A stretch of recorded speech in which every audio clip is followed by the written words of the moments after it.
Hello, good evening everyone. स्वागत है आपका ग्लोबल एजुकेशन हब की यूट्यूब क्लास में। देखिए, आज से हम एक सीरीज शुरू कर रहे हैं जो स्पेशली रेलवे के स्टूडेंट्स के लिए है। स्पेशली रेलवे में ग्रुप डी के लिए है, लेकिन इसका फ़ायदा एनटीपीसी वाले भी उठा सकते हैं और रेलवेज की कोई भी अदर एग्जाम्स की तैयारी करते हैं वो भी सीरीज का फ़ायदा उठा सकते हैं। लेकिन स्पेशली जो मैं फोकस करूँगा इस बैच में, वह मैं फोकस करूँगा ग्रुप डी वाले स्टूडेंट्स पर। सबसे पहले आप मुझे बताइए, आपको आवाज़ आ रही है ना सबको? क्या आप सब मेरी आवाज़ सुन पा रहे हैं सबके सब? चलिए, तो हम जो फोकस करेंगे वो करेंगे हम ग्रुप डी वाले स्टूडेंट्स पर फोकस करेंगे। अच्छा, पहले इसके बारे में बता देता हूँ इसके अंदर हम करने वाले क्या हैं, फिर हम आज की क्लास को शुरू करेंगे। देखिए, जैसा कि आपको बोर्ड पे दिखाई दे रहा है, ग्रुप डी 2025 हमारा टारगेट है और मैथ के 2022 में जो लास्ट वाला ग्रुप डी हुआ था, 2022 में जो लास्ट वाला ग्रुप डी हुआ था, उसके पूरे 99 पेपर्स का with concept and with trick हम सॉल्यूशन करेंगे। पूरे कंसेप्ट के साथ, पूरी ट्रिक के साथ हम इसका सॉल्यूशन करेंगे। पूरे 99 पेपर हम इसमें सोल्व करेंगे। ठीक है, जिन्होंने भी अभी तक ग्रुप डी की तैयारी कर रहे हैं या फिर जिन्होंने कर ली है, उनके लिए बड़ा फायदे का ये बैच रहेगा। पूरे मैथ के क्वेश्चन, पूरे मैथ के जितने भी ग्रुप डी 2022 के 99 पेपरों में मैथ के क्वेश्चन आए हैं, आप ये समझ लीजिए एक पेपर में ऑलमोस्ट 25 से 26 क्वेश्चन मैथ के एक पेपर में थे ग्रुप डी में 2022 के अंदर। तो 99 पेपरों का मतलब है कम से कम आप मान के चलिए 2500 क्वेश्चन, 2500 से ऊपर ही ये क्वेश्चन जाएंगे। 2500 से 2600 क्वेश्चन के बीच हम यहाँ पे करेंगे और पूरे क्वेश्चन जो ग्रुप डी 2022 में आए हुए हैं, ध्यान से एक एक क्वेश्चन को देखिएगा। जहाँ पे कंसेप्ट लगेंगे कंसेप्ट से करेंगे, जहाँ पे ट्रिक लगेगी ट्रिक से करेंगे। अपन क्वेश्चनों को एक एक क्वेश्चन को हम सोल्व करेंगे, एक एक पारी को हम लेंगे। जिसमें सबसे पहले जो हम ले रहे हैं आज, वो ले रहे हैं 17 अगस्त 2022 शिफ्ट नंबर ए। 17 अगस्त 2022 को जो सुबह की शिफ्ट में जो पेपर हुआ था, उसको हम सबसे पहले आज क्लियर करेंगे। फिर कल की क्लास में हम लेंगे 17 अगस्त की दोपहर वाली शिफ्ट, फिर लेंगे शाम वाली शिफ्ट। इसलिए हर दिन की जो जो शिफ्टों में पेपर होते जा रहे हैं, एक एक शिफ्ट के क्वेश्चन आपके सामने आते जाएंगे। तो उम्मीद है आप लोग रेडी होंगे। तो स्टार्ट करते हैं आज से अपनी सफर को। ठीक है, सब लोग जुड़ जाइए, सब लोग शेयर कर दीजिए। क्लास अच्छी लगे तो लास्ट में लाइक भी कीजिएगा। ठीक है, अपने दोस्तों को बताइएगा, बड़े फायदे की चीज है। आप भी फायदा उठाइए, अपने दोस्तों को भी बताइए। देखिए, सबसे पहला प्रश्न आता है, दो व्यक्तियों की आयु में 30 वर्ष का अंतर है। यदि 5 वर्ष पहले बड़े व्यक्ति की आयु छोटे व्यक्ति की आयु की 3 गुनी थी, तो छोटे व्यक्ति की आयु कितनी है? देखो, ऐसा नहीं है कि हम जो क्वेश्चन आए वही करेंगे। यदि उस क्वेश्चन से रिलेटेड कुछ अलग क्वेश्चंस भी बनते हैं जो उस क्वेश्चन से रिलेटेड होंगे, है ना, उसमें कुछ ऐसी बताने की चीज भी होगी कि भाई इससे रिलेटेड ये भी बन सकता है, वो भी बन सकता है, तो उसके बारे में भी हम पूरा डिटेल में डिस्कस करेंगे। ठीक है, तो एक एक क्वेश्चन को आप समझिएगा। ये कह रहा है दो व्यक्ति की आयु में कितने का अंतर है, बताइए। इसने बोला है दो व्यक्ति की आयु के अंदर 30 वर्ष का अंतर है। यदि 5 साल पहले बड़े व्यक्ति की आयु छोटे व्यक्ति की आयु की क्या थी? 3 गुना। देखो, इसमें एक तो है बड़ा व्यक्ति और एक कौन सा है? छोटा व्यक्ति। ठीक है, इसने बोला है आज से 5 साल पहले, 5 साल पहले की बात कर रहा है, और बड़े व्यक्ति की आयु छोटे व्यक्ति की आयु की 3 गुना है। तो मतलब इनका अनुपात 3:1 हो गया, बड़े और छोटे का 3 गुना थी। अच्छा, पहली लाइन इसने बोली दो व्यक्ति की आयु में 30 वर्ष का अंतर है। आप बताइए, आपको इन दोनों व्यक्तियों की आयु में कितने का अंतर नजर आ रहा है? 2 का। इसका मतलब इस 2 की वैल्यू इसने कितनी बताई है?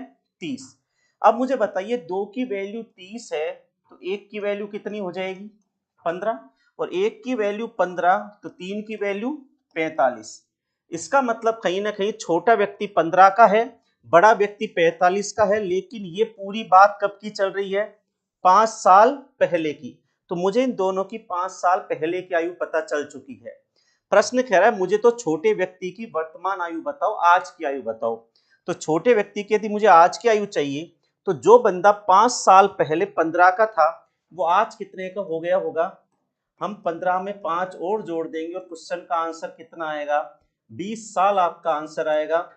मतलब ऑप्शन नंबर यहां पर सी बिल्कुल करेक्ट आंसर हो जाएगा। देख लीजिएगा आराम से। चलिए,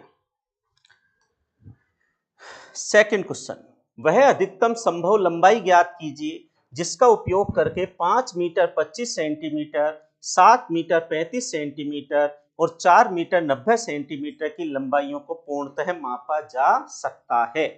देखो एक चीज आप यहां से समझ लीजिए अच्छी तरह, ठीक है। देखिए कभी भी आपके सामने ये प्रश्न आए ना, अधिकतम संभव लंबाई, ये वाली लाइन अधिकतम संभव लंबाई, ये अधिकतम कभी भी आपके सामने बोले ना मैथ के अंदर कि अधिकतम माप, ये क्वेश्चन काफी आते हैं रेलवेज के अंदर, अधिकतम माप कितनी है, अधिकतम लंबाई कितनी है। जैसे आपके सामने क्वेश्चन आता है कि हमारे 5 बर्तनों में इतना इतना इतना दूध भरा है। देखो एक तो मेरे एक एक क्वेश्चन को ध्यान से समझिएगा, मैं आपको वही क्वेश्चन देता हूं जो एग्जाम में वास्तव में मिलते हैं। कभी भी फैंकालॉजी मेरी क्लास में नहीं चलती है। जो मुझसे ऑफलाइन पढ़ते हैं या ऑनलाइन पढ़ते हैं, जो भी जानते हैं मुझे, ध्यान दीजिए क्वेश्चन काफी आता है कि जैसे आपसे पूछेगा कि 5 बर्तनों में इतना इतना दूध रखा हुआ है, बताओ बड़ी से बड़ी माप कौन सी होगी जिससे कि इन सब दूधों को नापा जा सके। ये कभी भी अधिकतम संभव माप आपके सामने आ जाए, अधिकतम का कभी भी क्वेश्चन आ जाए तो हमेशा उनका मैसे पे लिया जाता है। अब ये कह रहा है ऐसी अधिकतम संभव लंबाई ज्ञात कीजिए जिसका उपयोग 5 मीटर 25, 7 मीटर 35 और 4 मीटर 90 सेंटीमीटर की लंबाइयों को नापा जा सकता है। तो आप देखो आंसर सेंटीमीटर में, तो इन सबको सेंटीमीटर में बदल लूंगा मैं। 1 मीटर 100 का होता है तो 5 मीटर 500 का प्लस 25, तो एक लंबाई तो ये नापना चाहता है 525, अगली लंबाई 735, अगली लंबाई ये नापना चाहता है 735 और अगली लंबाई नापना चाहता है 4 मीटर 90 मतलब 490। अधिकतम संभव लंबाई का मतलब होता है मैसे पे। अब मैसे पे लेने का तरीका सीखो।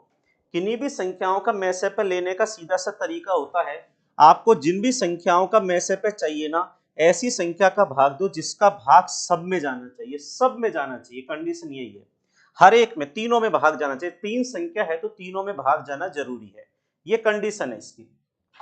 जैसे देखिए 5 का भाग जाता है इसमें, 5 का भाग देंगे, 5 एकम 5, 0 पचम 25, फिर 5 एकम 5, 2 बचेगा, 2 से 23, 5 चक्को 20, 3 5 7 35 और 5 का भाग देंगे, 5 9 45, 4 बचेगा, 5 8 40।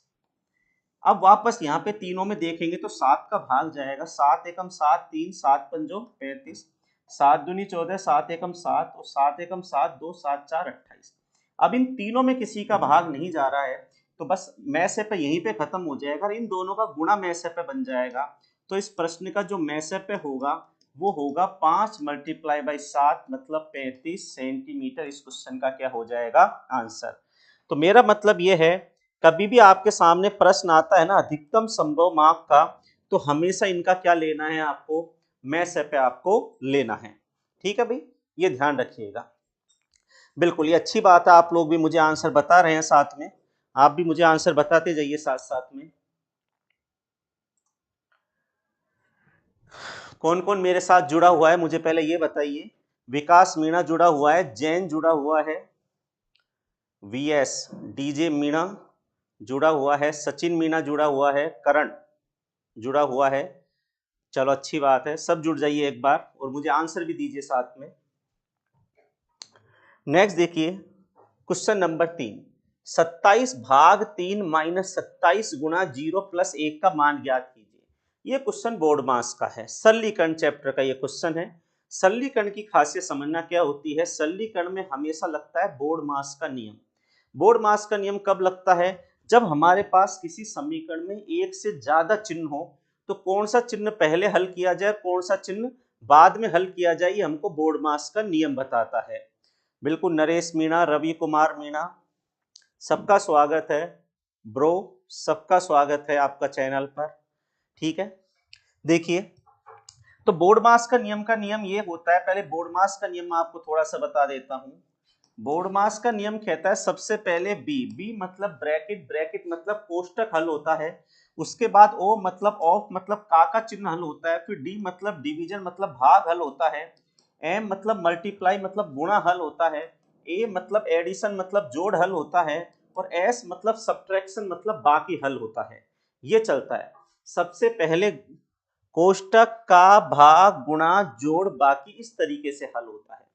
अब जैसे ये आपके सामने प्रश्न है, अब इसको हम सोल्व करते हैं। आइए एक बार, क्वेश्चन क्या है कि 27 भाग 3, देखिए मैं लिख देता हूं एक बार, 27/3 माइनस 27 गुणा 0 प्लस 1 को हल कीजिए, क्या आंसर आएगा।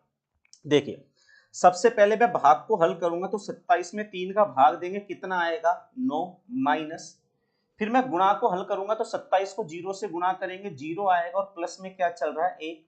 क्वेश्चन खत्म। 9 में से 0 गया 9, 9 और 1 10। क्वेश्चन का आंसर कितना हो गया 10। इस क्वेश्चन का आंसर हो गया। बड़ा सीधा सा क्वेश्चन है, ठीक है। आंसर कितना आएगा 10 आंसर हो जाएगा। नेक्स्ट देखिए, दो तरफा यात्रा के दौरान गौरव की औसत चाल 15 किलोमीटर प्रति घंटे है। यदि वह जाते समय 20 किलोमीटर की दूरी तय करता है तो लौटते समय उसकी चाल क्या होगी।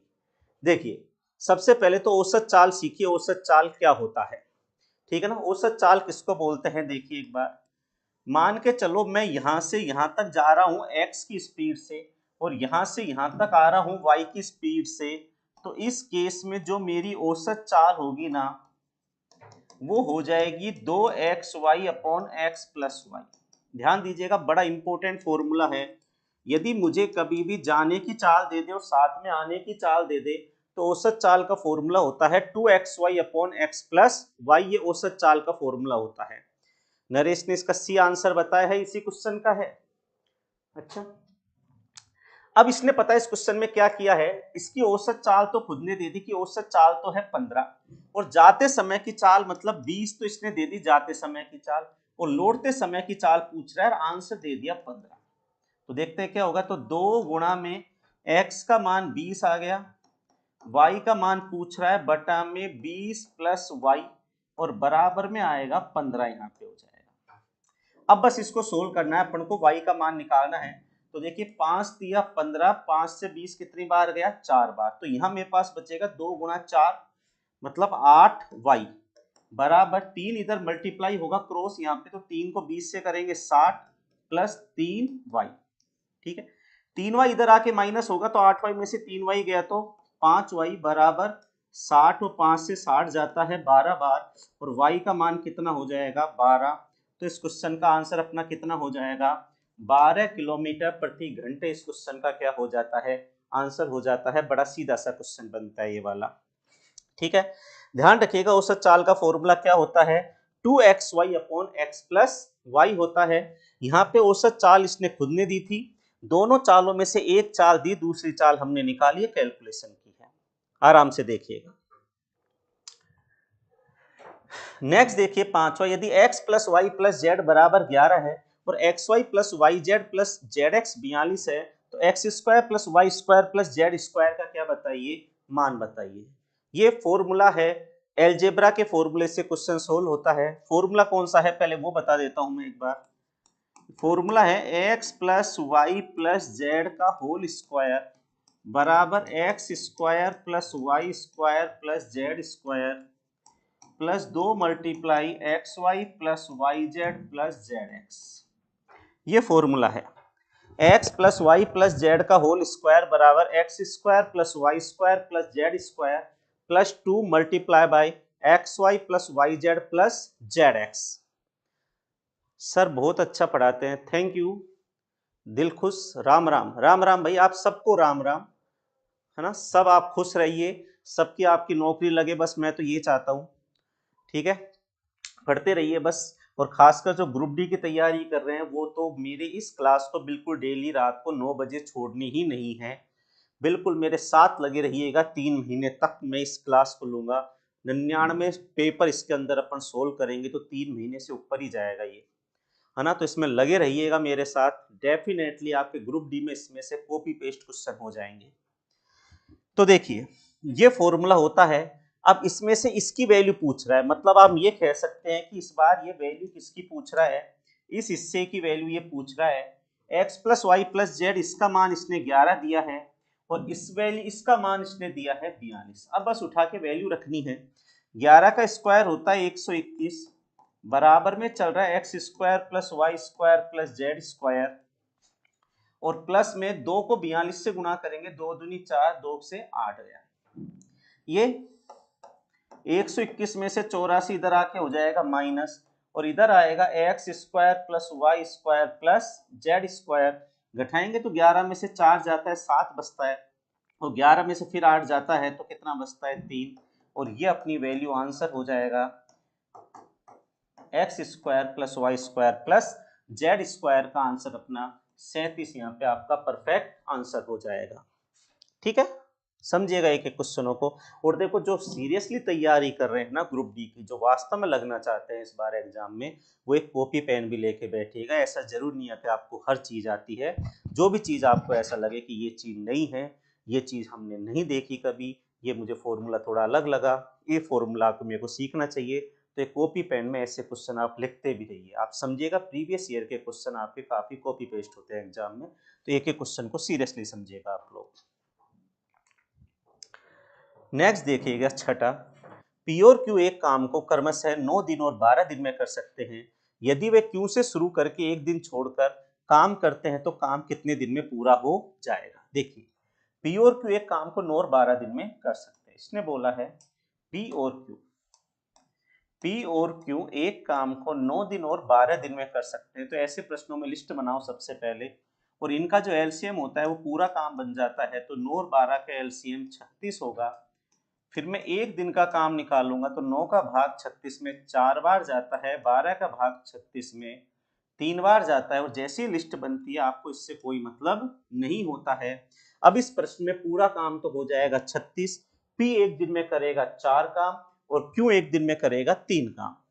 अब इसने बोला यदि वे क्यू से शुरू करके एक एक दिन छोड़कर काम करते तो कितने दिन में काम होगा। अब देखो इनको ऐसे करो, इसका मतलब है पहले दिन काम करने क्यू आ रहा है, अगले दिन पी आ रहा है, फिर क्यू आ रहा है, फिर पी आ रहा है। अब पहले दिन क्यू आएगा तो कितने काम करेगा 3, और अगले दिन पी आएगा तो कितने 4, फिर क्यू आएगा 3 काम करेगा, फिर पी आएगा 4 काम। थोड़ा सा एवरेज देखिएगा, 3 और 4 7, इसका मतलब कहीं ना कहीं 7 काम होंगे कितने दिन में 2 दिन में। हर 2 दिन में कितने काम होंगे 7 काम।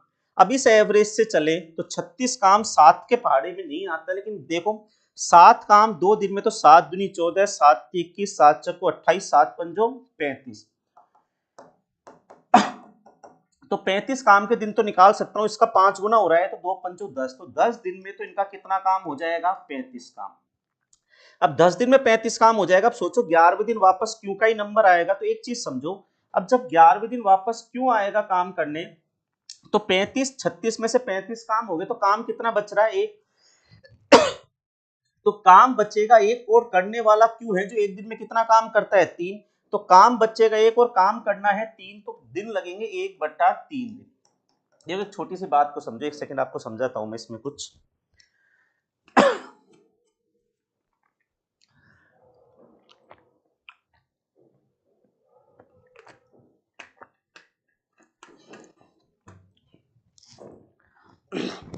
देखिए 1/3 कहां से आता है ये समझो। जैसे आप एक दिन में 4 पंखे लगा सकते हैं, लेकिन आपको एक ही पंखा लगाना है, तो पूरा दिन क्यों लोगे आप, 1/4 में कर दोगे। जैसे आप एक दिन में 4 पंखे लगा सकते हैं, लेकिन आपको 3 ही पंखे लगाने, तो पूरा दिन क्यों लोगे, 3/4 ही दिन लोगे। तो ऐसे ही 35 काम तो ये हो गए। अब क्यू को करना है केवल एक काम, क्योंकि 36 में से 35 हो गए, एक काम करना है, लेकिन क्यू पूरे दिन में कितने काम करता है 3, तो पूरे दिन में 3 काम करता है, तो एक काम में पूरा दिन क्यों लगाएगा। तो देखो पूरे दिन में करता है 3 काम, काम करना है एक, तो समय लेगा 1/3, तो 1/3 दिन लेगा, तो 10 दिन तो ये पूरे लग गए, 1/3 दिन ये लगा, मतलब टोटल मिला के समय कितना लगा इनको 10 सही 1/3 दिन। इस क्वेश्चन का क्या हो जाएगा आंसर हो जाएगा। बड़ा सीधा सा मामला इसका, ठीक है। नेक्स्ट देखिए 7वां, ये बोर्ड मास से वापस क्वेश्चन है। चलो बोर्ड मास का भी क्वेश्चन है, थोड़ा सा इसमें वर्गमूल घनमूल का भी क्वेश्चन है। 0.6 plus √0.81 minus √0.0144 plus 0.4 divided by 0.5, ये क्वेश्चन है। देखिए थोड़ा थोड़ा इसको सोल्व कर देता हूं मैं। ये चल रहा है 0.6 प्लस, ये लिखा हुआ है 0.81। आपको छोटा सा एक कंसेप्ट बताता हूं, कभी भी पॉइंट का वर्गमूल हो ना तो पॉइंट को भूल जाओ, 81 का वर्गमूल 9, और पॉइंट के बाद जितनी संख्या होती है ना उसका आधा छोड़कर वर्गमूल लगाते हैं। जैसे पॉइंट के बाद 2 है तो 1 छोड़कर पॉइंट लगाते हैं, 4 है तो 2 छोड़कर, 6 है तो 3 छोड़कर। यहाँ पॉइंट के बाद 2 अंक है तो 1 छोड़कर लगेगा 0.9। तो इसका वर्गमूल होगा 0.9। जैसे आगे चलकर वापस आपको मिलेगा 0.0144। तो 144 का कितना होता है 12। पॉइंट के बाद 4 अंक है तो 2 छोड़कर लगेगा इसमें। जितने अंक होते हैं पॉइंट के बाद उसका आधा छोड़कर पॉइंट लगता है। यहाँ 2 थे तो 1 छोड़कर लगा, यहाँ 4 है तो 2 छोड़कर लग रहा है। अब 0.6 प्लस 0.81 का 0.9 हो जाएगा, माइनस 0.144 का हो जाएगा पॉइंट में 12, फिर प्लस में अच्छा 0.4 में 0.5 का भाग भी दे रहा है ये, तो मैं 0.4 में जब मैं 0.5 का भाग दूंगा तो पॉइंट से क्या गया, पॉइंट केवल 4/5 आता है, और 4 में 5 का भाग दोगे तो 0.80 आता है। तो ये प्लस में आ गया पॉइंट में 80। क्लियर है बात। चलिए आगे सोल्व इसको करते हैं अपन। अब 0.6 अपनी जगह है, प्लस 0.9 माइनस 0.12 में जब मैं 0.80 जोड़ूंगा तो ये पॉइंट का 92 आता है। क्या आता है, पॉइंट का 92।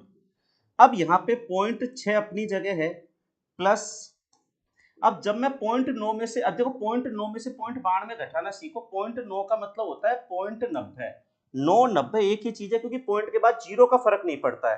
तो 0.90 में से मुझे घटाना है 0.92। तो एक चीज समझो, ये छोटी है, ये बड़ी संख्या है। कभी भी मैथ में छोटी में से बड़ी घटाओ तो बड़ी में से छोटी घटाओ, आगे माइनस लगा दो, और 0.92 में से 0.90 गया तो पॉइंट का 0.2 बचेगा।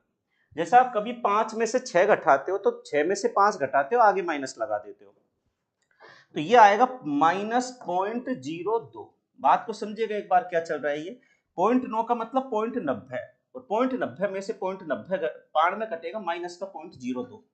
ये 0.6 अपनी जगह है, प्लस माइनस से भिड़ेगा, माइनस हो जाएगा 0.02। मतलब मुझे 0.6 में से 0.02 घटाना है। देखिए 0.6 में से घटाना है 0.02, वापस यहाँ कुछ नहीं है तो क्या लगा लीजिए 0, और 10 में से 2 गया तो 8, यहाँ बचेगा 5, और ये पॉइंट का पॉइंट आ गया। और क्वेश्चन का आंसर आपके सामने आएगा पॉइंट का 58। इस क्वेश्चन का क्या हो जाएगा आंसर। तो क्वेश्चन का आंसर हो गया यहाँ पे 0.58, 0.58 इस क्वेश्चन का क्या हो गया, आंसर हो गया। बताओ कहां तकलीफ है इसके अंदर। ध्यान से समझिएगा। बिल्कुल एक स्टूडेंट ने जवाब दिया है मुझे 0.58 करंट में। बहुत बढ़िया करण, आपने बिल्कुल सही जवाब दिया 0.58। बहुत अच्छा लगता है जब स्टूडेंट पहले ही जवाब देते हैं क्वेश्चनों का। बहुत अच्छा प्रश्न है और जवाब भी अच्छा दिया है आपने। चलिए नेक्स्ट आते हैं क्वेश्चन नंबर 8 के ऊपर। यदि समीकरण ax² plus x plus b बराबर 0 के मूल बराबर हैं तो निम्नलिखित में से कौन सा कथन सत्य है। देखो एक तो छोटा सा कंसेप्ट मैं आपको बताता हूं। मूल बराबर होते हैं तो क्या होता है, पहले एक समीकरण ये चलती है ax² plus bx plus c बराबर 0। ये द्विघात समीकरण का एक मैनुअल समीकरण माना जाता है इसको, एक द्विघात समीकरण का मैथमेटिक्स के अंदर ax² plus bx plus c। और कोई भी द्विघात समीकरण को हल करते हैं तो हमेशा x के 2 उत्तर प्राप्त होते हैं, जिसे कि उस समीकरण के मूल कहा जाता है। किसी भी द्विघात समीकरण को हल करने पर हमेशा 2 उत्तर प्राप्त होते हैं, जिन्हें उस समीकरण के मूल कहा जाता है। अब ये प्रश्न कह रहा है कि यदि दोनों मूल ही बराबर आ जाए, मतलब x के दोनों आंसर ही बराबर आ जाए, वो किस कंडीशन में होता है। तो देखो किसी भी समीकरण के दोनों आंसर जब बराबर होते हैं, जब b² बराबर क्या होता है 4ac। यदि b² बराबर 4ac है तो उस समीकरण के दोनों मूल बराबर होंगे। देखो इस पारी के अंदर 2 क्वेश्चन आपके द्विघात समीकरण का है, एक आगे भी आएगा इस पारी के अंदर। तो किसी भी द्विघात समीकरण के दोनों मूल, दोनों आंसर जब बराबर होते हैं, जब b² किसके बराबर होता है 4ac के। b क्या होता है यहाँ पे x के साथ वाली संख्या, c अलग वाली संख्या, और a होती है x² के साथ वाली संख्या। अब यहां पे जो इसने समीकरण दिया ना, वो दिया है ax² plus x plus b बराबर 0 के मूल कब बराबर होंगे। तो देखो मैं तो ये जानता हूं कि b² बराबर किसके होता है 4ac। अब b है x के साथ वाली संख्या जो यहाँ पे कुछ ही नहीं है, तो 1 मानेंगे, तो 1 का स्क्वायर 1 बराबर 4। ax² के साथ वाली संख्या जो a दी है, और यहाँ पे c जो एक्स्ट्रा संख्या है उसको इसने b नाम दे दिया। यहाँ इसने नाम अदल बदल कर दिया कंफ्यूज करने के लिए। तो 1 बराबर 4ab। अब 1 बराबर 4ab बोल रहे हैं, फिर 4 को आप नीचे ले आओ तो 1/4 बराबर ab। तो ये समीकरण बनेगी ab बराबर 1/4। तो कौन सा कथन सत्य है यहाँ पे, कथन सत्य है, ए बी बराबर 1/4 यहाँ पे सत्य कथन है। बिल्कुल ठीक है, बिल्कुल यहाँ पे नरसी मीना ने सही जवाब दिया है, C option. Very good Narsi Meena, आपने बिल्कुल परफेक्ट जवाब दिया है, यहाँ पे सी ऑप्शन आपका सही है। बहुत बढ़िया, वेरी गुड। ठीक है ना, समझना और इसको लिखना। किसी भी द्विघात समीकरण के मूल कब बराबर होते हैं? जब b स्क्वायर बराबर 4ac होता है। ठीक है, नेक्स्ट देखिए, देखो आयु का एक और क्वेश्चन आ गया आपके सामने एक ही पेपर के अंदर, मतलब एक ही पेपर के अंदर 2-3 क्वेश्चन आयु के आ रहे हैं, एक ही पेपर के अंदर 2-3 क्वेश्चन द्विघात के भी आ रहे हैं, आगे चलकर लाभ हानि के भी आएंगे। तो ये समझ लीजिए लगभग हर चैप्टर से एक एक क्वेश्चन लेके ही चलता है, मिनिमम कईयों से 2 भी आ रहे हैं। एक साल पहले साकेत और तिलक की आयु का अनुपात 5-6 था और 4 वर्ष बाद यही अनुपात 6-7 हो जाएगा, तो साकेत की वर्तमान आयु बताइए। देखो कभी भी ऐसा प्रश्न आए ना जब दो व्यक्ति हैं, जैसे यहाँ पे दो व्यक्ति हैं, एक साकेत और एक कौन है? तिलक है। ये कह रहा है 1 वर्ष पहले, आज से 1 वर्ष पहले इनकी आयु का अनुपात कितना था? 5:6 था। और आज से 4 वर्ष बाद, 4 वर्ष बाद इनकी आयु का अनुपात कितना हो जाएगा? 6:7 हो जाएगा। देखो ये पैटर्न बड़ा इंपॉर्टेंट है। कभी भी आपके सामने मैथ में ऐसा क्वेश्चन आता है ना जिसमें दो व्यक्तियों की बात हो और दो व्यक्तियों का किन्हीं भी 2 वर्षों का आयुओं का अनुपात दिया जाए, तो सबसे पहले हमको 2-3 स्टेपें फिक्स है जो फॉलो करनी है, उसके बाद ही पढ़ना है क्वेश्चन क्या पूछ रहा है। सबसे पहले आप इसको इससे गुणा कीजिएगा, 6×6 36, और इसको इससे गुणा कीजिएगा 5×7 35। सबसे पहला काम। अब अगला काम क्या होगा? एक लाइन खींचना, यूं समझो ये लाइन मैंने छोटी खींच दी, इसके ऊपर जो संख्याएं है ना इनका अंतर लिखो। 6-7 में कितने का फर्क है? 1 का।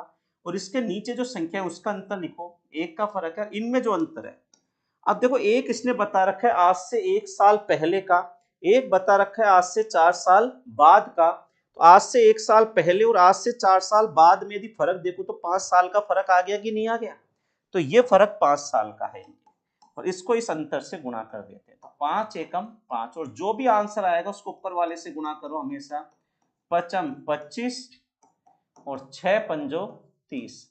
इसका मतलब ये होता है कि मुझे साकेत की और तिलक की आयु पता चल गई 25 और 30 है, लेकिन बस इसमें एक पेच है कि ये आयु जो पता लगी है वो कब की पता लगी है? इनकी 1 साल पहले की। प्रश्न कह रहा है साकेत की वर्तमान आयु बताओ, तो जो साकेत 1 साल पहले 25 का था, आज 25 + 1 कितने का हो जाएगा? 26 का हो जाएगा। तो साकेत की आयु कितनी निकल के आ गई? 26 साल। इस क्वेश्चन का आंसर हमारा आ जाएगा। क्लियर है भाई? अच्छा, ऑप्शन बी 30, कईयों ने 30 बताया, 30 नहीं भाई, इसका आंसर अपना 26 आएगा। थोड़ा सा चेक कीजिएगा आप लोग। हाँ, अगले ने जरूर सही बताया, नरसी मीना ने वापस सही बताया कि D is the right answer, absolutely right, D is the right answer here. Okay, तो आंसर हो जाएगा 26। नेक्स्ट देखिए 10वां, ये देखिए वापस एक द्विघात का क्वेश्चन आ गया। निम्न में से कौन सा द्विघात समीकरण? द्विघात समीकरण वो होता है जिसमें किसी भी चर राशि का मतलब एक्स वाई जेड, इनकी अधिकतम 2 घात हो। मतलब या तो एक्स स्क्वायर दिख जाए, लेकिन एक्स स्क्वायर से ऊपर कोई नहीं दिखे, एक्स क्यूब दिख गया तो त्रिघात है, सिंपल एक्स दिखा तो सिंगल घात है, रेखीय समीकरण है। एक्स स्क्वायर दिखे, वाई स्क्वायर दिखे, जेड स्क्वायर दिखे, मतलब 2 से ऊपर की घात नहीं दिखनी चाहिए। ठीक है ना? ये इंग्लिश में बात करो सर, बिल्कुल इंग्लिश में बात करेंगे, पर पहले थोड़ा हिंदी में पढ़ा लेते हैं अपन, है ना? तो x की घात 2 किसमें है? यहाँ कोई स्क्वायर वाली टर्म ही नहीं है, तो द्विघात समीकरण नहीं है ये। द्विघात समीकरण का क्या बताया मैंने अभी? कम से कम x की 2 घात होनी चाहिए, 2 से ऊपर नहीं होनी चाहिए। इसमें देखो यहाँ 2 घात तो चल तो रही थी, लेकिन क्यू के ऊपर क्यूब आ गया, तो क्यूब आती है त्रिघात हो गई। यहाँ पे देखो x तो है लेकिन घात में 1/2 है, 2 होना चाहिए, गलत है। यहाँ देखिए ये रहा x की घात, और इससे ऊपर की कोई घात है क्या? x से ऊपर की नहीं है, तो ये द्विघात समीकरण है। बिल्कुल इजी प्रश्न आ जाते हैं, सीधा परिभाषा के क्वेश्चन आ जाते हैं, जिसमें x की अधिकतम घात 2 होती है, वह समीकरण द्विघात समीकरण कहलाती है। चलिए 11वां क्वेश्चन, यदि किसी घन के एक फलक का परिमाप 24 है तो उसका आयतन ज्ञात कीजिए। घन का एक फलक, पहले मैं बता देता हूं, किसी भी घन के फलक का परिमाप हमेशा होता है 4 है। तो 4a का मान इसने 24 बता रखा है, तो मुझे बताओ a का मान कितना हो गया? 6। तो a का मान 6 हो गया, मतलब भुजा का मान 6 हो गया। किसी भी घन के आयतन का फॉर्मूला होता है हमेशा a क्यूब, तो a क्यूब मतलब 6 का क्यूब। तो किसी भी घन के आयतन का फॉर्मूला होता है a क्यूब मतलब 6 का क्यूब करेंगे, और 6 का क्यूब कितना होता है 216। तो क्वेश्चन का आंसर आ गया 216 सेंटीमीटर क्यूब। परिमाप होता है, एक फलक का परिमाप हमेशा 4a होता है, 4a बराबर 24, तो a बराबर 6, a बराबर यदि 6 है तो आयतन हो गया a क्यूब मतलब 6 का क्यूब, आंसर 216 हो गया भाई। 36 सेंटीमीटर को किलोमीटर में बदलो। अब देखो कैसे बदलते हैं, पहले थोड़ा तरीका सीख लो। कभी भी किलोमीटर को मीटर में बदलते हैं तो 1000 से गुणा करते हैं, और मीटर को सेंटीमीटर में बदलते हैं तो 100 से गुणा करते हैं। पहले चीजें समझो आप। 1 किलोमीटर हमेशा 1000 मीटर का होता है, और 1 मीटर हमेशा 100 सेंटीमीटर का होता है। चीजों को बदलना सीखिए आप, ऐसे मत समझो ये ऐसा ही क्वेश्चन आएगा, कल को किलोमीटर को सेंटीमीटर में बदलने वाला क्वेश्चन बन सकता है। चीजें सब सीख के चलो। तो कभी भी किलोमीटर को मीटर में बदलते हैं 1000 से गुणा करते हैं, मीटर को सेंटीमीटर में बदलते हैं 100 से गुणा करते हैं। उल्टा देखो, कभी मीटर को किलोमीटर में बदलो तो इसी 1000 का भाग दे देते हैं, और सेंटीमीटर को मीटर में बदलो तो 100 का भाग दे देते हैं। अब ये कह रहा है 36 सेंटीमीटर को बदलो किलोमीटर में। सबसे पहले तो 36 सेंटीमीटर में बदलूंगा मीटर में। सेंटीमीटर को मीटर में बदल, देखो मीटर को सेंटीमीटर में बदलोगे 100 से गुणा, सेंटीमीटर को मीटर में बदलोगे 100 का भाग, तो इसको मैं मीटर में बदलूंगा तो 100 का भाग दे दिया, ये बन गया मीटर। और कभी भी मीटर को किलोमीटर में बदलते हैं तो 1000 का भाग देते हैं, तो इसको यदि किलोमीटर में बदलना है तो 36/100 तो पहले ही है, अब इसमें 1000 का भाग और लगेगा तो ये किलोमीटर हो जाएगा। वापिस समझना क्या समझा रहा हूं मैं। कभी भी किलोमीटर को मीटर में बदलो तो 1000 का गुणा, लिख लेना इस चीज को, और मीटर को किलोमीटर में बदलो तो 1000 का भाग। इसी प्रकार मीटर को कभी सेंटीमीटर में बदलो तो 100 का गुणा, और सेंटीमीटर को मीटर में बदलते हैं तो 100 का भाग। ये पैटर्न इनका चलता है, ध्यान रखिएगा अच्छी तरह। अब इसमें मैंने भाग दिया तो देखो 1 2 3 4 5, 5 छोड़ के पॉइंट लगेगा, 36 अपनी जगह है, 1 2 3 4 5 ये पॉइंट लगेगा, और ये आपका सही आंसर हो गया 0.0036 किलोमीटर। आपके इस क्वेश्चन का परफेक्ट आंसर हो गया। ठीक है, आप लिखिए इसको एक बार देखें।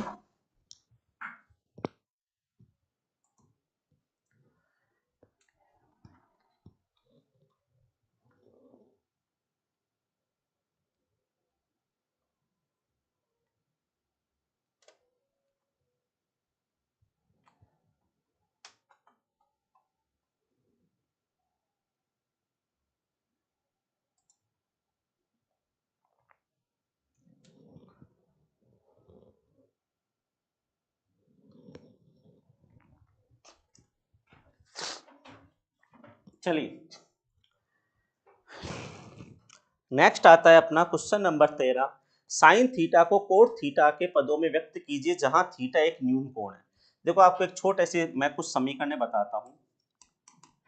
Sine square theta plus cos square theta बराबर 1 होता है।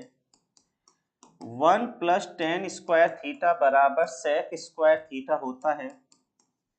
1 प्लस कोट स्क्वायर थीटा बराबर कोसेक स्क्वायर थीटा होता है। मैंने क्या कहा, मैं ऐसा नहीं कि जो क्वेश्चन में जो पूछा है वही चीज बताऊंगा, मैं एक्स्ट्रा भी कई चीजें आपको बता के चलूंगा। क्या पता उस क्वेश्चन को थोड़ा सा घुमा के कैसा दे दे वो, है ना। तो ये होता है, और हमेशा साइन थीटा और कोसेक थीटा एक दूसरे के उल्टे होते हैं। साइन थीटा बराबर 1 कोसेक थीटा। अब ये कह रहा है साइन थीटा को कोट थीटा के पदों में क्या लिखोगे, तो आप देखो 1 प्लस कोट स्क्वायर थीटा तो कोसेक स्क्वायर होता है, संभव ही नहीं है। यदि मैं बी ऑप्शन को यहाँ पे हल करने का विचार बनाऊं तो बी ऑप्शन है 1 में 1 प्लस कोट स्क्वायर थीटा।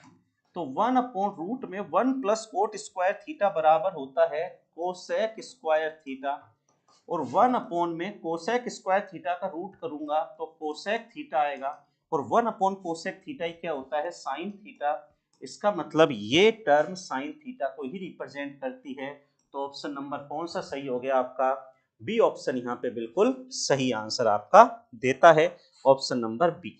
सब फॉर्मूले लिख लीजिएगा, सब काम के फॉर्मूले हैं ये सर्व समीका बोला जाता है इनको मैथमेटिक्स के अंदर, है ना।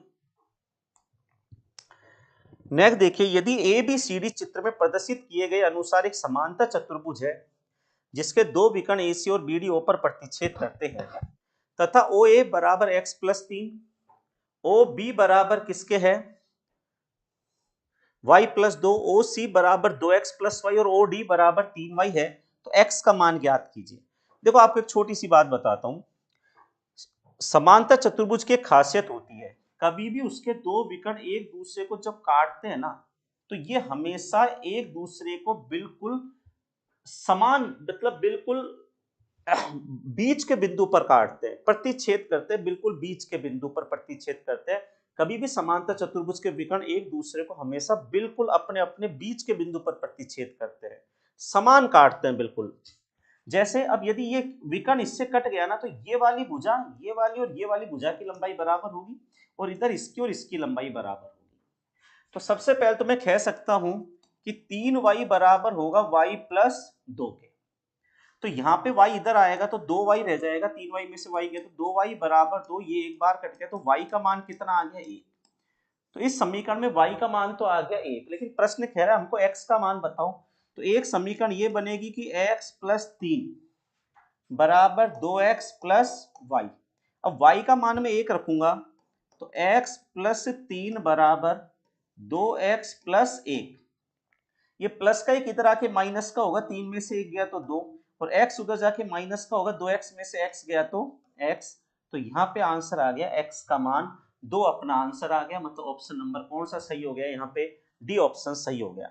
तो वापस मैंने क्या बताया, समांतर चतुर्भुज के विकर्ण एक दूसरे को मध्य के बिंदु पर प्रतिच्छेद करते हैं आपस में। ठीक है, एक बार आराम से चेक कीजिएगा। अच्छा, इन सब क्वेश्चनों की मैं पीडीएफ, जितनी भी पीपीटी की पीडीएफ है, सब अपने टेलीग्राम चैनल पे डालूंगा। टेलीग्राम चैनल को कैसे ज्वाइन करना है वो मैं आपको लास्ट में बताऊंगा। नेक्स्ट देखिए 15वां, त्रिभुज एबीसी में कोण ए बराबर 40 डिग्री और बी बराबर 70 डिग्री है, तो बहिष कोण का मान ज्ञात कीजिए। ठीक है ना।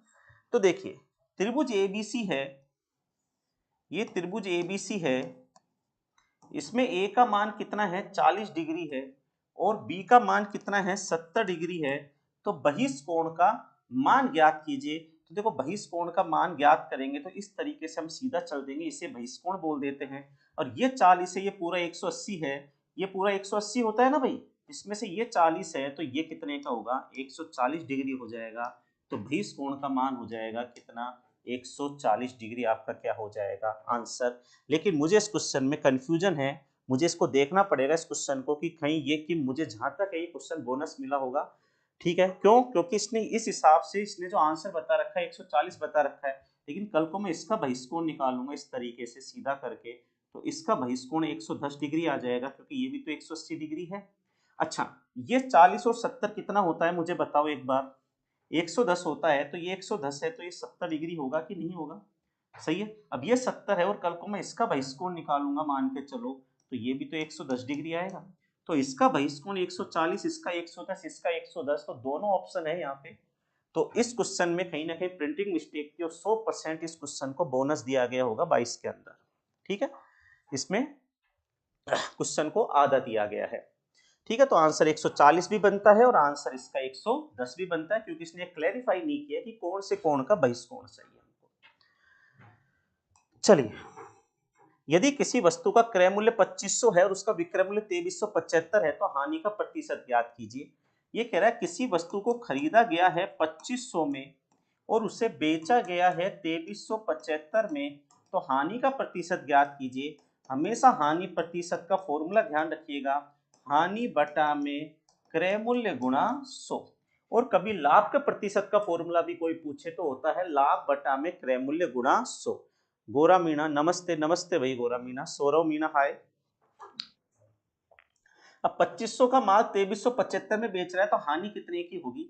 यहाँ पे 2500 का माल 2375 में बेचेंगे तो 125 की हानि होगी, कितने पे 2500 पे, और गुणा किससे करना है यहाँ 100 से। देखिए 2 जीरो से 2 जीरो, 25 से 125 5 बार जाता है, तो हानि का प्रतिशत कितना हो जाएगा 5%, आपका क्या हो जाएगा आंसर हो जाएगा। ठीक है, सीधा प्रश्न था ये। एक क्रम में व्यवस्थित 11 संख्याओं का औसत 41 है, पहली 5 का औसत 15 है, अंतिम 5 का 64 है, तो छठी संख्या ज्ञात कीजिए। देखो मैं बताता हूँ 11 संख्या, चलो मैं मान लेता हूँ, एक बार डिटेल में बताता हूँ आपको। A B C D E F G H I J K, ये 11 संख्या है। इसने बोला है सभी 11 का औसत 41 है। इन 11 का औसत 41 है, तो इन 11 का टोटल 11 गुना 41 हो जाएगा। इनमें से पहली 5 का औसत 18 है, ये पहली 5 का औसत यदि 18 है तो पहली 5 का टोटल 5 गुना 18, और अंतिम 5 का औसत 64 है, तो अंतिम 5 का टोटल 5 गुना 64। तो आप मुझे बताओ, जब यदि मैं इनके टोटल में से इन दोनों का टोटल माइनस कर दूंगा तो ये छठी संख्या ही तो बचेगी। तो ऐसे प्रश्नों का मैं आपको बताता हूं क्या होता है इन क्वेश्चनों में। यहां जितनी संख्याओं का औसत देगा ना, यहां देखना, व्हाइट व्हाइट हो गया ना, थोड़ा मैं चेंज करता हूं। यहाँ जैसे इसने 11 का औसत दिया है ना, तो यहाँ देखो 5 का देगा और 5 का देगा, मतलब यदि 11 का देगा तो टोटल 10 का इधर देगा। यदि ये 13 का औसत होता ना, 13 संख्याओं का, तो ये टोटल मिला के 12 का होता। ये यदि होता ना मान के चलो 20 का, तो ये टोटल मिला के 19 का होता। मतलब एक तो सभी का औसत देता है और फिर उनमें से एक को छोड़ के बाकी का औसत दे देता है, और फिर वो एक ही पूछ लेता है। तो सबके टोटल में से इनका टोटल क्या करना होता है, माइनस करना होता है। अब इसका टोटल करेंगे, 11 एकम 11, बचा कितना यहाँ पे 1, 11 4 44 और 1 45, 5 गुना 18 होता है 90, और 5 गुना 64 कितना होता है, 5 चौको 20, 2 बचेगा, 5 चका 30 और 2 32। अब हमको यदि ये चाहिए तो इन दोनों को जोड़ेंगे, 320 में 90 हम जोड़ेंगे यहाँ पे, क्लियर है ना, और इसमें को 451 में से घटा देंगे। तो 320 और 90 कितना होता है अपना 410, वो 451 में से हम 410 माइनस करेंगे तो आंसर आएगा 41। इस क्वेश्चन का क्या हो जाएगा, आंसर हो जाएगा, मतलब ऑप्शन नंबर बी यहाँ पे सही होगा। बिल्कुल सही बात है। सचिन मीणा, सौरभ मीणा ने 41 जवाब दिया है, नरसिंह मीणा ने भी 41 जवाब दिया है। बहुत बढ़िया सौरभ मीणा, हेलो सर जी, बिल्कुल बहुत बढ़िया, ऐसे जवाब देते रहिए। अब देखते हैं अगले क्वेश्चन का जवाब कौन देता है सबसे पहले। नहीं, ये एक अच्छा प्रश्न है, इसको मैं समझाता हूं, एक बार ध्यान से देखिएगा। 2 मीटर भुजा वाली एक घनाकार पानी की टंकी में 3.5 सेंटीमीटर त्रिज्या वाला एक वर्ताकार इनलेट है। यदि पानी के प्रवाह की गति 2 मीटर प्रति सेकंड है, तो इसके द्वारा टंकी में भरने में कितना समय लगेगा। ठीक है, देखो इसकी कैलकुलेशन बहुत अच्छी है। ये कह रहा है कि पानी की टंकी है, मान के चलो कि पानी की टंकी है, 2 मीटर भुजा वाली पानी की टंकी है, तो इसकी भुजा है 2 मीटर। यदि इसकी भुजा 2 मीटर है तो इसका आयतन हो गया भुजा क्यूब 8 मीटर क्यूब। ठीक है, इस पानी की टंकी में एक वर्ताकार इनलेट है। इनलेट क्या होता है समझते हो आप, जैसे ये मान चलो एक टंकी है, तो इनलेट का मतलब होता है हमेशा जिसमें से पानी अंदर आता है। जैसे आप कोई घर पे टंकी लगी है, तो एक में से पानी आता है, एक में से पानी, जैसे ऊपर एक पाइप लगा होता है, इसमें से पानी आता है, और नीचे एक टोटी होती है अपनी, नल होता है, इसमें से पानी जाता है। तो जिसमें से आता है वो इनलेट होता है, जिसमें से जाता है वो आउटलेट होता है। तो कह रहा है एक इनलेट लग रहा है जिसकी त्रिज्या, वर्ताकार इनलेट है जिसकी त्रिज्या कितनी है 3.5 सेंटीमीटर है, और इसके प्रवाह की गति है 2 मीटर पर सेकंड। तो इसके द्वारा टंकी भरने में कितना समय लगेगा। कभी भी टंकी को भरने का समय पूछे ना, तो समय हमेशा कैसे निकालते हैं, आप ये देखो टंकी कितने लीटर की है, तो लीटर को हमेशा बोलते हैं आयतन। तो टंकी के आयतन में जो भरने वाला है उसके आयतन का क्या दे दो भाग, भरने वाले नल, भरने वाले नल के आयतन का क्या दे दो भाग। क्या बताया, ऐसे प्रश्नों में टंकी का जो आयतन होता है उसमें भरने वाले नल के आयतन का क्या दे दीजिए भाग, बस इतना सा काम करना है। ठीक है ना। अब टंकी का आयतन तो हो गया 8 मीटर क्यूब, ये हो गया, ध्यान से समझना क्वेश्चन को। और भरने वाले नल का मैं आयतन निकालूंगा, तो देखो आयतन, अच्छा नल का आयतन कैसे निकलेगा, ये वर्ताकार है तो पाई आर स्क्वायर। ठीक है, वर्ताकार है तो इसका क्षेत्रफल तो कितना हो जाएगा पाई आर स्क्वायर, और आयतन में इसको बदलना है कि कितना पानी फेंकेगा। तो ये देख लो इसकी स्पीड कितनी है, गुणा कर दो इसको 2 मीटर पर सेकंड से, ये इसका आयतन होता है। हमेशा पाई आर स्क्वायर तो इसका क्षेत्रफल है, और आयतन कितना है, कितना पानी फेंकेगा, तो इसकी स्पीड से इसको गुणा कर दो, उसका आयतन में कन्वर्ट हो जाता है। कोई से भी वर्ताकार इनलेट, वर्ताकार छेद का आयतन यदि आपको निकालना है तो पाई आर स्क्वायर को उसकी स्पीड से गुणा कर दीजिए, आयतन आ जाता है ऑटोमेटिक। तो बटा करेंगे, पाई मतलब 22/7, आर स्क्वायर मतलब 3.5 का स्क्वायर, लेकिन इस 3.5 का मतलब पॉइंट उठा के नीचे 10 लगा दीजिए, 5 दूनी 10, 5 7 35, तो पाई आर स्क्वायर और एच मतलब इसकी स्पीड कितनी है, ये है 2 मीटर पर सेकेंड। अब यहाँ पे एक लफड़ा है, ये मीटर है, ये मीटर है, ये सब सेंटीमीटर है, तो सबको सेंटीमीटर में बदलेंगे। तो देखिए सेंटीमीटर में कैसे बदलते हैं, यहाँ मीटर एक बार नहीं है 3 बार है। एक मीटर को सेंटीमीटर में बदलने के लिए 100 से गुणा करते हैं, तो दूसरे को भी 100 से, तीसरे को भी 100 से। ये बड़ी इंपॉर्टेंट चीज आपने सीखी अभी अभी। एक मीटर को सेंटीमीटर में बदलने के लिए 100 से गुणा करते हैं, तो यहाँ मीटर 3 बार है, तो 3 बार 100 से गुणा होगा। ये बटा में 22/7 गुणा में 7/2 गुणा 7/2 गुणा में, ये फिर मीटर है तो सेंटीमीटर में बदलेंगे 200 से, और आंसर इसका सेकंडों में आ जाएगा। अभी अब देखो 7 से क्या कटता है 7, 2 से 22 कटता है 11 बार, और 2 से 200 कटता है 100 बार। ठीक है, और कुछ इसमें कटेगा नहीं। यहाँ पे ऊपर क्या आएगा मेरे पास, मैं थोड़ी जगह देख लूं यदि यहाँ पे, तो ऊपर मेरे पास 8 के आगे क्या बच रहा है, 1 2 3 4, अच्छा 100 से मैं 100 भी हटा सकता हूँ, कोई मतलब ही नहीं है। तो 8 के आगे हमारे पास बचता है 1 2 3 4, 1 2 3 4 बटा में 11 7 77, इतना सेकंड आंसर आ जाएगा। सेकंडों में चल रहा है के लिए, सेकंडों में चल रहा है, लेकिन इसने जो आंसर दिया वो काई में दिया है, मिनट में। तो सेकंड को मिनट में बदलने के लिए हमेशा 60 का क्या दे देते हैं, भाग। मिनट को सेकंड में बदलने के लिए 60 का गुणा करते हैं, सेकंड को मिनट में बदलने के लिए 60 का भाग देते हैं। तो ये आंसर सेकंड में आता है, मिनट में बदलेंगे 60 का क्या देंगे, भाग। अब बस इसको सोल्व करना है, अपना आंसर आएगा। फिर देखो एक जीरो से एक जीरो जाएगी, 2 से 3 बार जाएगा, 2 से 4000 बार जाएगा। अब मेरे हिसाब से अभी कटेगा नहीं, अब ये पॉइंटों में जाएगा। मेरे पास आएगा 4000 बटा में 3 7 21, बचा कितना 2, 3 7 21 और 2 23, 231 का भाग अब मुझे देना है 4000 में। 231 एकम 231, 10 में से 1 गया तो 9, 9 में से 3 गया 6, 3 में से 2 गया 1, फिर ये जीरो बचेगा। लगभग लगभग आप देखो 700, ऑलमोस्ट 7 बार ये भाग जाएगा। तो 17 के समथिंग वाला आपका आंसर होगा, मतलब ऑप्शन नंबर कौन सा, सी ऑप्शन आपका सही होगा। बहुत ही बढ़िया लेवल का क्वेश्चन पूछा गया ग्रुप डी में। आप ये समझ लीजिए सीजीएल मेंस के लेवल का ये क्वेश्चन है जो ग्रुप डी में पूछा गया। इसको आप आराम से लिख लीजिएगा, ठीक है। अभी इसकी पीपीटी की पीडीएफ में डालूंगा टेलीग्राम पे, वहां से आप इसको फॉलो कर लेना। नेक्स्ट देखिए, यदि 6 18 39 और x समानुपात में है तो x का मान ज्ञात कीजिए। ये कह रहा है 6 18 39 और x समानुपात में है। कभी भी चार संख्या समानुपात में हो तो दूर वालों का गुणा हमेशा पास वालों के गुणा के बराबर होता है। कोई भी चार संख्या यदि समानुपात में है तो दूर वालों का गुणा हमेशा पास वालों के गुणा के बराबर होता है। तो यहाँ पे दूर वालों का गुणा मतलब 6 गुणा x बराबर होगा पास वालों का गुणा मतलब 18 गुणा 39। 6 से 18 जाता है 3 बार, और x की वैल्यू चाहिए तो 3 9 27, हासिल 2 लगती है, 3 3 9 2 11, और x का मान आ गया 117। हमारा ऑप्शन नंबर कौन सा सही हो गया यहाँ पे, सी ऑप्शन आपका परफेक्टली राइट आंसर है। हमारा सर बहुत अच्छा था, क्या अच्छा था मैं समझा नहीं। जवाब आप दे रहे हैं 41, अच्छी बात है। सी ऑप्शन सौरव मीना ने बताया है, चलो अच्छी बात है, बताते रहिए। नेक्स्ट देखिए, ये पाई चार्ट का क्वेश्चन है आपके एग्जाम में। निम्नलिखित पाई चार्ट एक वैज्ञानिक कैलकुलेटर के निर्माण के लिए व्यय के प्रतिशत के वितरण को दर्शाता है। पाई चार्ट का अध्ययन कीजिए और उसके आधार पर पूछे गए प्रश्न का उत्तर दीजिए।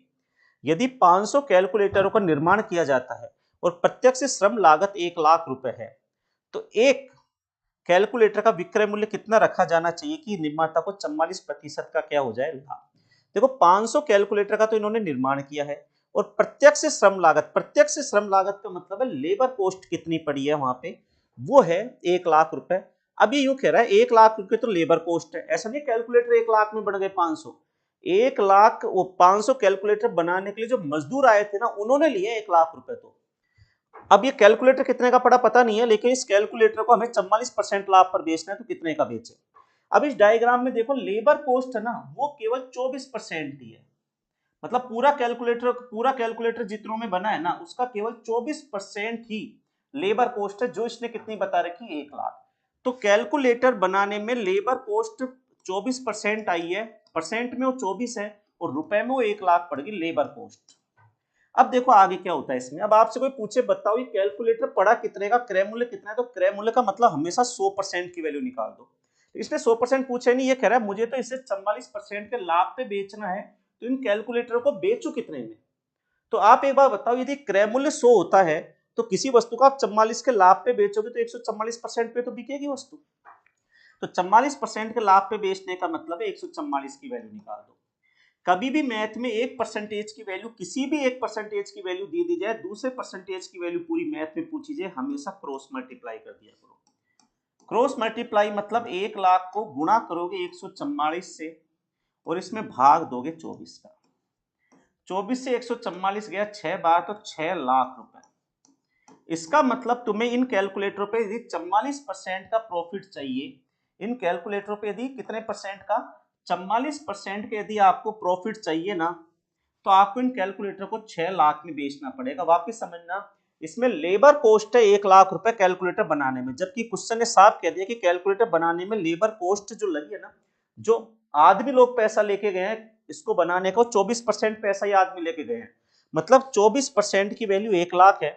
आपसे पूछता कैलकुलेटर पड़े कितने के, तो क्रय मूल्य कितने का पड़ा कैलकुलेटर का, अपने कितने का पड़ा, तो 100 की वैल्यू निकाल लेते। लेकिन ये कह रहा है मुझे तो कैलकुलेटर 44% के प्रॉफिट पे बेचने हैं, तो प्रॉफिट में बेचने हैं तो 144 पे कैलकुलेटर बिकेंगे, तो 6 लाख में कैलकुलेटर बेचने पड़ेंगे। ये प्रश्न कह रहा है एक कैलकुलेटर का विक्रय मूल्य बताओ। मुझे बताओ कैलकुलेटर है कितने पास, आपके पास 500 कैलकुलेटर, तो 500 कैलकुलेटर बिकेंगे 6 लाख के, तो एक कितने का बिकेगा, 500 का भाग दे दीजिए, 2 जीरो से 2 जीरो 5 से काटेंगे, 12 पंजो 60, 1200 रुपए इस क्वेश्चन का क्या हो जाएगा, आंसर हो जाएगा। मतलब ऑप्शन नंबर बी यहां पे बिल्कुल सही हो जाएगा। नेक्स्ट देखिए, निम्नांकित चार्ट वर्ष तक 2012 से 16 तक के एक संगठन के उत्पादन को दर्शाता है। चार्ट का अध्ययन करें और पूछे गए प्रश्न का उत्तर दे। 2015 से 16 तक उत्पादन में कितनी वृद्धि हुई थी, अब बताओ 15 से 16 तक कितनी वृद्धि हुई है। 15 में जो था 12.6 का उत्पादन हुआ था, 16 में 18.9 का हुआ है। प्रश्न कह रहा है वृद्धि कितने परसेंट की हुई है, ये बताओ। देखिए कभी भी मैथ में वृद्धि का प्रतिशत पूछे तो फॉर्मूला ध्यान में रखना, कितनी वृद्धि बटा किसमें वृद्धि गुणा 100। जैसे मान के चलो आपकी तनख्वाह पहले 10 थी अब 15 हो गई, तो वृद्धि कितने परसेंट की हुई, देखो वृद्धि कितने की हुई है 5 की, परसेंट की कितने की हुई है 5 की वृद्धि हुई है, कितने में 10 में, गुणा 100। तो कभी भी वृद्धि का परसेंट कैसे निकालते हैं, कितनी वृद्धि बटा किसमें वृद्धि गुणा 100। तो 12.6 से 18.9 हो गई, तो वृद्धि कितने की है, 9 में से 6 गया तो 3, 18 में से 12 गया तो 6, 6.3 की वृद्धि हुई है, किसमें 12.6 में गुणा 100। देखो इसने क्या बोला है 2015 से 16 में कितने की वृद्धि हुई है, तो देखिए 2015 में यहां पे उत्पादन था कितना 12.6, 2016 में हो गया 18.9। वृद्धि का परसेंट कभी भी पूछे ध्यान रखना, कितनी वृद्धि बटा किसमें वृद्धि गुना 100। तो कितनी वृद्धि हो रही है यहाँ पे 6.3 की, किसमें 12.6 में गुना 100। पॉइंट से पॉइंट कटेगा, 63 से 126 जाता है, 2 बार 2 से 100 जाता है, 50 बार, और क्वेश्चन का आंसर आएगा कितना 50%। इस क्वेश्चन का आंसर हो जाएगा। ठीक है भाई, चलिए यदि दो संख्याओं का योग 430 है और उनका मैसेपे 43 है, तो निम्न में से वह सही संख्या युग्म कौन सा है।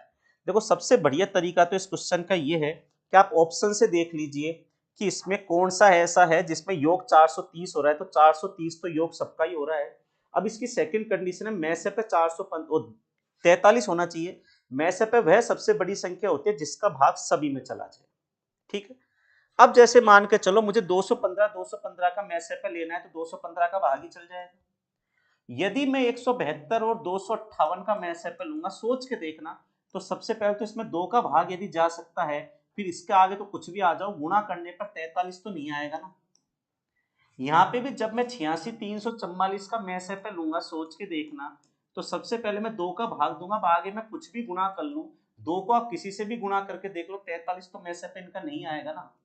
तो ऑप्शन नंबर वैसे कौन सा सही हो गया, डी सही हो गया, परफेक्ट आंसर है। लेकिन अब इसको बिना ऑप्शन के कैसे करते हैं ऐसे क्वेश्चनों को, देखिएगा ये कह रहा है दो संख्याओं का योग 430 है, में से पे 43 है। अब इसने बोला है में से पे 43 है, तो हमेशा पहली संख्या तो मान के चलो मानो पहली संख्या 43x है, दूसरी संख्या 43y है। कभी भी आपको में से पे दे देना और संख्या निकालनी हो तो में से पे के आगे एक संख्या को x और एक को y मानो। हमेशा एक संख्या 43x दूसरी 43y है, इनका योग 430 है, इसका मतलब 43x प्लस 43y बराबर है 430। दोनों में से मैं 43 यदि कॉमन ले लेता हूं तो x प्लस वाई बराबर आएगा 430। 43 से 430 जाता है 10 बार और x प्लस वाई का मान आएगा 10। अब x और y जुड़ के 10 तो बहुत तरीके से हो सकता है। आपको हमेशा ध्यान रखना ऐसे दो संख्या लेनी है जुड़ने पे 10 बन जाए, जिनका यदि अनुपात बनाया जाए तो कटे नहीं। इसके मेथड थोड़े ऐसे होते हैं, जैसे आप कहोगे मैं 6 4 भी तो ले सकता हूँ, लेकिन 6 4 का अनुपात यदि बना दूं तो 3 और 2 कट गया ना, तो कट गया वो नहीं लेना। जैसे आप कहोगे मैं 5 5 भी तो ले सकता हूँ, तो भैया 5 5 भी तो कट गया। तो कौन सा परफेक्ट आएगा यहाँ पे? या तो आएगा आपका 7 3 या फिर आपका आएगा 9 1। अब एक तो ऑप्शन 7 3 से बैठेगा, एक 9 1 से बैठेगा, लेकिन इसमें जो आंसर है वो 7 3 से बिल्कुल फिट बैठ रहे हैं। जैसे देखो इसने 9 1 वाला आंसर नहीं दिया। 7 3 का मतलब है x का मान 7 y का मान 3 रख के देखो, तो x का मान 7 तो पहली संख्या हो जाएगी 43 गुणा 7 और दूसरी संख्या हो जाएगी 43 गुणा 3। 7 या 21, 2 बचेगा, 7 चौको 28 और 2 30, 3 या 9, 3 चौको 12। ये आपका आंसर हो गया। आंसर इसका 9 1 से भी आ जाता यदि मैं 43 गुणा 9 रखता, 43 गुणा 1 रखता, लेकिन 43 गुणा 1 होता है 43 और ये जो भी होता है जिससे 9 3 27 हासिल लगी 2 9 चौको 36 और 2 38। आंसर ये भी इस क्वेश्चन का सही है, लेकिन ये ऑप्शन में नहीं है। ऑप्शन में आपको ये वाला आंसर दिया है तो ये सही है। लेकिन फिर भी मैं हमेशा प्रीफर करूंगा कि ऐसे क्वेश्चनों का आप हमेशा बाई ऑप्शन ही करें। ठीक है, चलिए 2000 की राशि पर 8.25% की दर से 7 फरवरी से 20 अप्रैल तक का क्या बताइए ब्याज। देखिए ब्याज का फॉर्मूला क्या होता है? ब्याज का फॉर्मूला होता है मूलधन गुणा दर गुणा समय बटा 100। इस प्रश्न में मूलधन कितना है 2000, गुणा दर कितनी है 8.25, गुणा समय में एक लफड़ा है, समय इसने दिया है दिन के अंदर। कभी भी समय दिन के अंदर दे तो पहले दिन निकालो कितने हो गए। देखो 7 फरवरी से चालू कर रहा है, 2022 साधारण वर्ष 28 दिन का है। 28 में से यदि मैं यहाँ पे कितने दिन कम कर दूंगा, 7 फरवरी से यदि मैं स्टार्ट करूंगा तो 6 दिन कम कर दीजिए, तो 22 दिन बचे यहाँ पे फरवरी के, मार्च 31 की और अप्रैल इसको चाहिए पूरी 20 की, 20 अप्रैल तक का है। यहाँ देखिए जोड़ोगे तो 2 और 1 3, 2 और 3 5 और 2 7, 73 दिन आ गए। हमेशा ध्यान रखना इस फॉर्मूले को कभी भी लगाओ तो समय हमेशा वर्ष में होना चाहिए और दिन को वर्ष में बदलने के लिए 365 का भाग दे देते हैं। तो 73 एकम 73, 73 पंजो 365, 1/5 वर्ष। देखो कुछ बातें आपको मैं बताता हूँ, कभी भी दिन को बदलो, 365 का भाग दो, 73 से 365 5 बार जाता है, तो समय आ गया 1/5 और भाग किसका दोगे इसमें अभी 100 का। अच्छा पॉइंट यदि मैं हटा दूंगा तो 2 जीरो और आ जाएगी। अब 2 जीरो से क्या कट गई, यहाँ 2 जीरो कट गई, 1 जीरो से 1 जीरो कट गई, 2 से 50 गया 25 बार और 25 दिया 75, बचा कितना मेरे पास 7, 25 दिया 75, 33 एकम 33।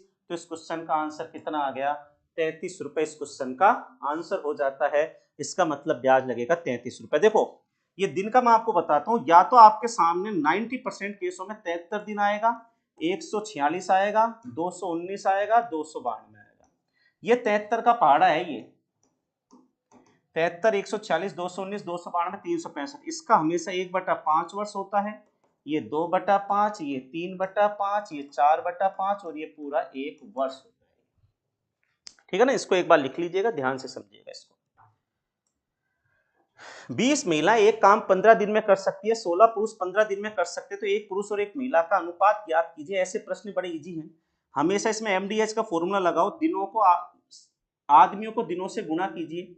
ये कह रहा है 20 महिलाएं कोई काम 15 दिन में कर सकती हैं, जबकि 16 पुरुष भी वही काम 15 दिन में कर सकते हैं, तो अनुपात निकाल दो बस महिला और पुरुष का। देखो 15 से 15 गया, 4 चकु 16, 4 पंजो 20, तो एक तरीके से 5m किसके बराबर हो गया 4p के। हमेशा मैथ में कभी भी ऐसी समीकरण बन जाए तो ये वैल्यू इसकी होती है, ये वैल्यू इसकी होती है, मतलब P का और N का मान निकालो तो पुरुष की वैल्यू 5 और महिला की वैल्यू 4, तो अनुपात हो गया इनका 5:4, इसका आंसर हो जाएगा। जॉन ने एक लैपटॉप उसके अंकित मूल्य पर 25% की छूट पर खरीदा और लैपटॉप के लिए इतने रुपए का उसने भुगतान किया, तो अंकित मूल्य कितना था? देखो अंकित मूल्य पर 25% छूट, मैं मानता हूं अंकित मूल्य 100 है, तो 25 की छूट मतलब 75 में खरीद लाया वो, और इस 75 की वैल्यू इसने कितनी बता रखी है? 28,473 रुपए है, तो अंकित मूल्य कितना था? 100 की वैल्यू निकाल दो। कभी भी एक की वैल्यू दी जाए, दूसरे की वैल्यू पूछी जाए, मैथ में हमेशा वज्र गुणा कर देते हैं, तो वज्र गुणा करेंगे 28,473 गुणा 100 और भाग किसका देंगे इसमें? 75 का। 25 दिया 75, 25 चकू 100 गया यहाँ पे, ठीक है।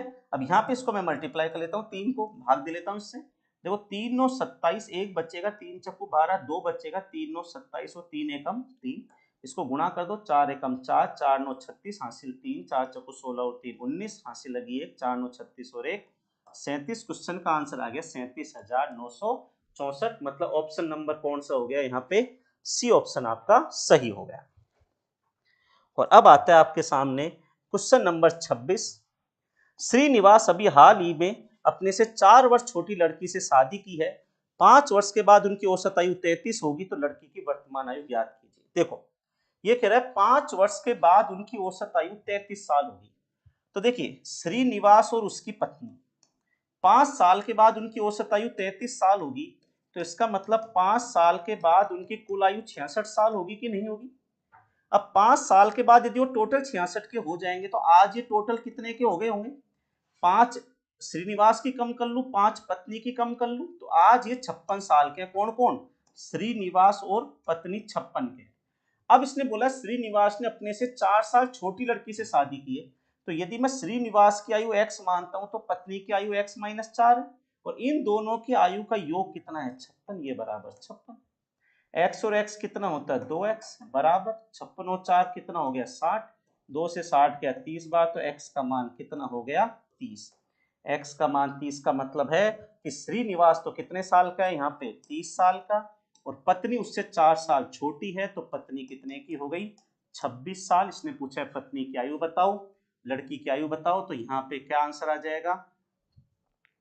30 में 4 कम किया, 26 साल इस क्वेश्चन का क्या हो जाएगा? आंसर हो जाएगा। ठीक है, चलिए तो थैंक यू।